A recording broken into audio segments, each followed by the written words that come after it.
ప్రసిద్ధ శైవ క్షేత్రం ద్రాక్షారామ భీమేశ్వర ఆలయంలో శివలింగం ధ్వంసం కావటం కలకలం రేపింది.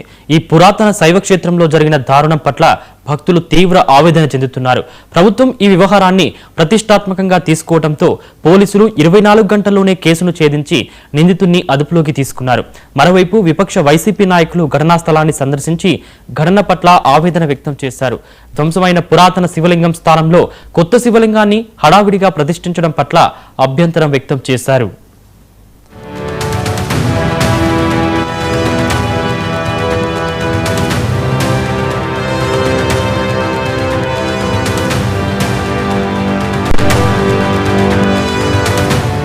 డాక్టర్ బిఆర్ అంబేద్కర్ కోనసీమ జిల్లాలోని ద్రాక్షారామ భీమేశ్వర స్వామి ఆలయంలో శివలింగం ధ్వంసమైంది. ఈ కేసులో పోలీసులు ప్రత్యేక బృందాలుగా ఏర్పడి దర్యాప్తు జరిపారు. రామచంద్రపురం మండలం తోటపేట గ్రామానికి చెందిన శీలం శ్రీనివాస్ ను అరెస్టు చేశారు. సీసీటీవీ ఫుటేజ్ చూసినప్పుడు ఈ శ్రీనివాస్ అనే వ్యక్తి లోపలికి వెళ్లి 20 నిమిషాల తర్వాత బయటికి రావడం కనిపించిందని కూడా ఎస్పీ రాహుల్ మీనా మీడియాకు చెప్పారు. పూజారి మీద వ్యక్తిగత కక్షతో శివలింగం ధ్వంసం చేసినట్టు గుర్తించారు. ఇందులో రాజకీయ కోణం కానీ మత కోణం కానీ లేదని ఎస్పీ మీడియా ప్రశ్నలకు సమాధానంగా చెప్పారు. వాళ్ళకి 6 టీమ్స్ లో ఫామ్ చేసి అంత చుట్టుపక్కల ఉన్న అంత సీసీటీవీ కెమెరాస్ కి వెరిఫై చేసుకోమని చెప్పాము. So all our teams they verified all the CCTV cameras in the nearby areas.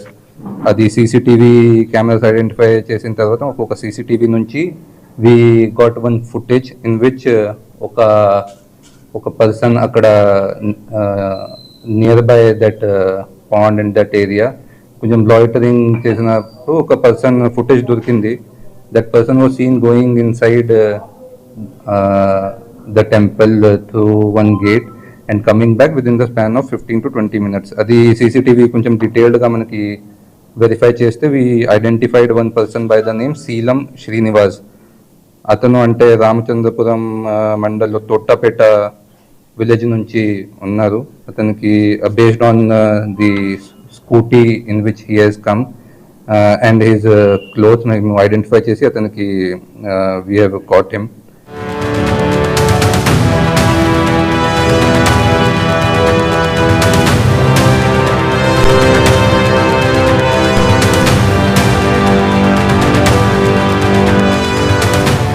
ఇలా ఉండగా వైసీపీకి చెందిన మాజీ ఎమ్మెల్యే మల్లాది విష్ణు, రాజ్యసభ సభ్యులు పిల్లి సుభాష్ చంద్రబోస్ ఈ రోజు ఘటనా స్థలాన్ని సందర్శించారు. ధ్వంసమైన శివలింగంలో నూతన శివలింగాన్ని ప్రతిష్ఠిస్తున్న పురావస్తు శాఖ మరియు దేవాదాయ శాఖ అధికారులపై ఆగ్రహం వ్యక్తం చేశారు. భారతదేశంలోనే అత్యంత పవిత్రమైన పుణ్యక్షేత్రం. ఈ పుణ్యక్షేత్రంలో నిన్న జరిగినటువంటి సంఘటన చాలా దురదృష్టకరమైనటువంటి సంఘటన. సప్త గోదావరి ఒడ్డున కపాలేశ్వర స్వామి శివలింగాన్ని నిన్న కొంతమంది దుండగులు ఉద్దేశపూర్వకంగా పనిగట్టుకుని కావాలని చెప్పని దాన్ని ధ్వంసం చేయడాన్ని తీవ్రంగా ఖండిస్తా ఉన్నాం.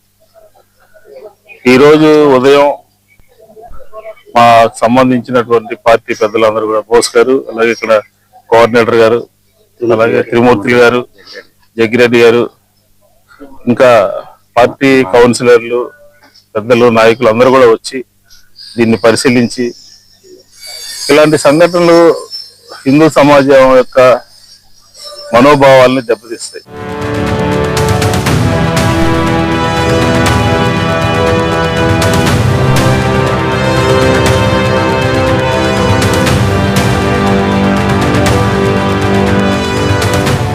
ప్రభుత్వం అలసత్వం వల్లనే ఇలాంటి ఘటనలు జరుగుతున్నాయని ఆరోపించారు. హిందువుల మనోభావాలను దెబ్బతీసే ఇలాంటి ఘటనలు పునరావృతం కాకుండా చూడాలని కోరారు. దోషుల పట్ల కఠినంగా వ్యవహరించాలని డిమాండ్ చేశారు.